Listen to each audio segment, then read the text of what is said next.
The Supreme Court of India, meanwhile, has passed a landmark judgment, upholding the Union government's decision to amend Article 370 to end the special status for the erstwhile state of Jammu and Kashmir. But what is Article 370? And what is the history behind it? Here's a WION explainer to sum up the Kashmir question.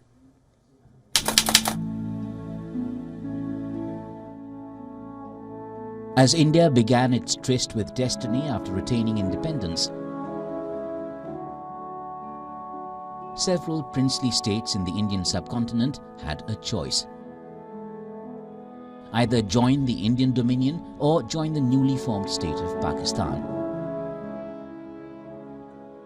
Out of the 562 states under the British Crown, 3 key states, Junagadh, Hyderabad and Kashmir, could not immediately make up their minds. Kashmir was yet undecided on the question of accession when armed tribals from Pakistan's northwest frontier entered Kashmir in August 1947. Compelled to protect his state, Maharaja Hari Singh of Jammu and Kashmir signed the Treaty of Accession with India in exchange for security. But the Maharaja agreed to allow the Indian Parliament to govern only on 3 subjects: foreign affairs, defence and communications.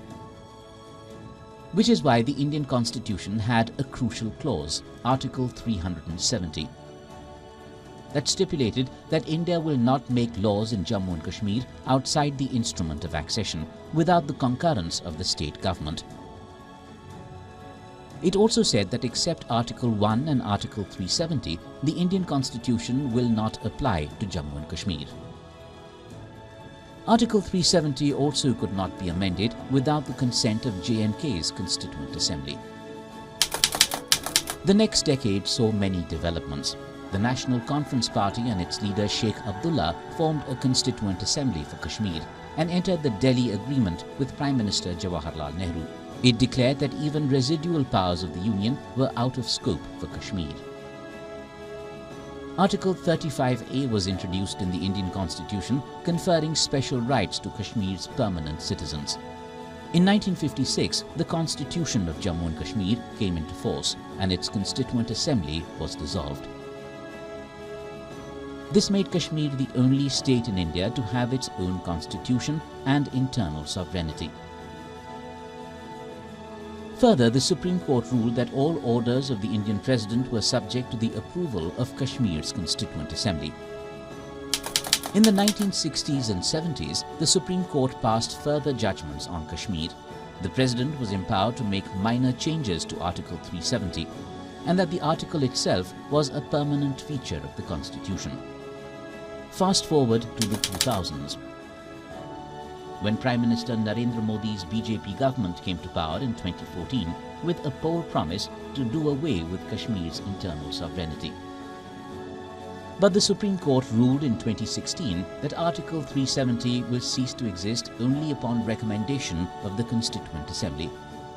This is the same assembly that was dissolved in 1956, and from here the transformation of the territory begins.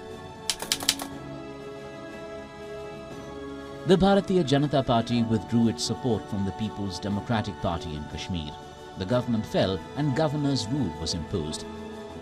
And since governor's rule cannot last more than 6 months, president's rule came into effect, which meant the Indian Parliament and President replaced the state's Legislative Assembly and governor. On the 5th of August, President Ramnath Kovind passed the order amending Article 367 and replacing Kashmir's Constituent Assembly with the Legislative Assembly. Since there was President's rule in Kashmir, the Legislative Assembly effectively meant the Indian Parliament. Once this was settled, the Parliament of India cleared all obstacles for the full and final integration of Kashmir into India. On the 6th of August, the Indian Parliament used Clause 3 of Article 370. The President's order ceased operation of all clauses of Article 370 except the first Clause 1 that empowers the Indian Constitution to work in the territory. And on August 9th, the Parliament passed the Jammu and Kashmir Reorganisation Act 2019. The state was bifurcated into 2 union territories. A new union territory called Ladakh was carved out of it. The constitutionality of the order was immediately challenged in the top court. Which brings us to the present. The Supreme Court has given its verdict and has upheld the Indian Parliament's action. The Constitution Bench, led by Chief Justice D.Y. Chandrachud, unanimously upheld the decision on the grounds that Article 370 was merely a transitionary provision. Bureau Report, WION World is One.